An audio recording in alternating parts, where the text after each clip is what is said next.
Vikings? 300 years, and I'm the first Viking who wouldn't kill a dragon.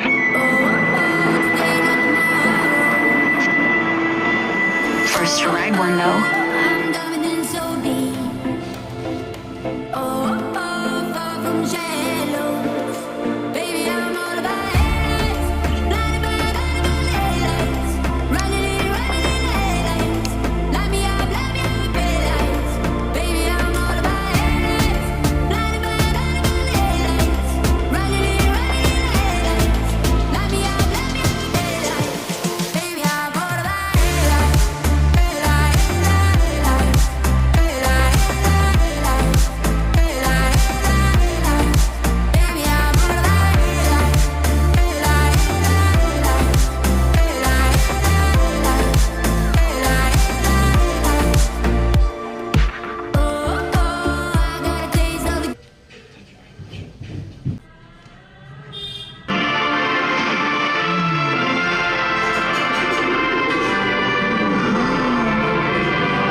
You never cease to amaze me, bud.